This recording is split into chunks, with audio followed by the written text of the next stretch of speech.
உங்கள் இல்லங்களில் வந்து உங்கள் உள்ளங்களை உயிர்ப்பிப்பது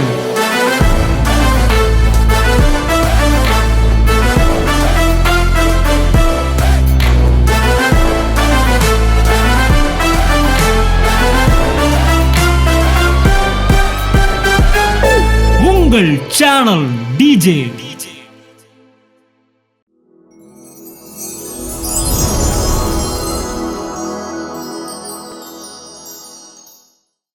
கர்த்தருடைய பரிசுத்த நாமத்துக்கு ஸ்தோத்திரம். நாங்கள் அந்த சர்ச்சுக்கு வந்து 2017 வந்தோம்.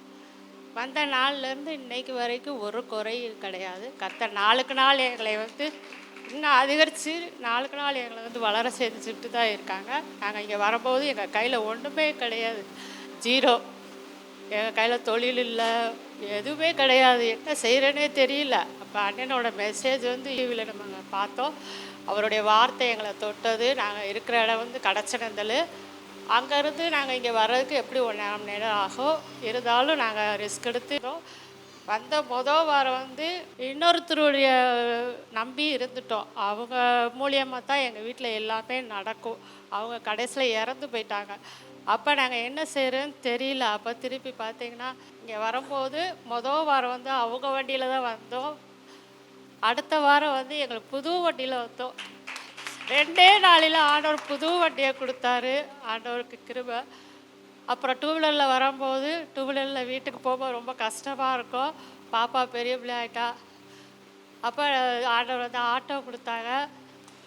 பார்த்தா திருப்பி இன்னொரு ஆட்டோ கொடுத்தாங்க. அந்த ஆட்டோ கொஞ்சம் நல்லா இல்லைன்னு சொல்லி திருப்பி ஸ்மார்ட்டான ஆட்டோ கொடுத்தாங்க. இந்த 3 வண்டி ஓட்டுற அளவுக்கு என் கணவர் தகுதியானவர் கிடையாது. ஏன்னா அவங்க வந்து பலவீனமானவங்க. அவங்களுக்கு வந்து 2 ஆப்ரேஷன் பண்ணியிருக்காங்க குடலில். அதுவும் அவங்களும் உயிரோடு இருக்கிறது வந்து கர்த்தருடைய கிருபை தான். கர்த்தருக்கு கொடான கொடி ஸ்தோத்திரம். இங்கே வந்ததுலேருந்து அவங்க இத்தனை வண்டி ஓட்டுறாங்க அப்படின்னா வந்து ஆண்டவருடைய வழி நடத்தல் தான். இப்போ சமீபத்தில் பார்த்திங்கன்னா எங்கள் வீட்டில் எல்லாமே தேவையெல்லாம் சந்தேகப்பட்டிருக்கு. வீட்டு வாடகை கொடுக்குறோம், எல்லாம் செய்கிறோம். ஆனால் ஃப்யூச்சர்னு வரும்போது கொஞ்சம் எனக்கு பயமாக இருக்கும். பிள்ளைய எப்படி கட்டி கொடுக்க போகிறோம், என்ன செய்ய போகிறோன்னே கொஞ்சம் பயமாகவே இருக்கும். அதுக்கும் ஆண்டவர் வழி செஞ்சுருக்காரு. என் கூட பிறந்தவங்க வந்து 6 பேர். நான் 4வது ஆள். எங்கள் வீட்டில் வந்து எங்கள் அம்மாவுடைய சொத்து நிறையா இருக்குது. ஆனால் எங்கள் அம்மா வந்து மேரேஜுக்கு அப்புறம் பொம்பளை பிள்ளைக்கு எந்த சொத்துமே கிடையாது, பசங்களுக்கு மட்டும்தான் அப்படின்னு சொல்லிட்டாங்க. அப்போ என்ன செய்கிறேன்னு தெரியல. உயில் கூட எழுதி வச்சுட்டாங்க. அப்போ என்ன செய்கிறேன்னு தெரியல.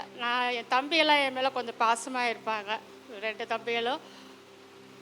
எங்கள் அம்மா வந்து ரொம்ப பலவீனமானவங்க. அவங்க வந்து முடியாமல் இருக்காங்க.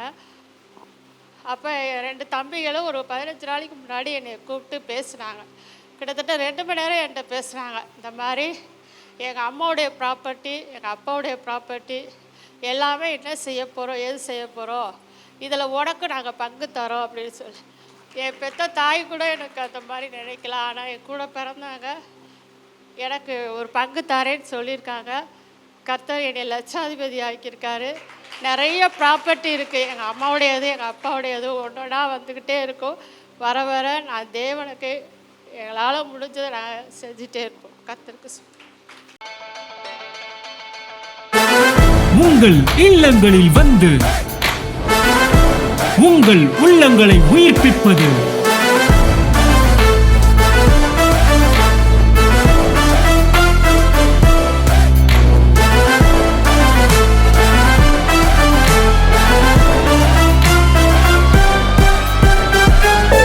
உங்கள் சேனல் டிஜே.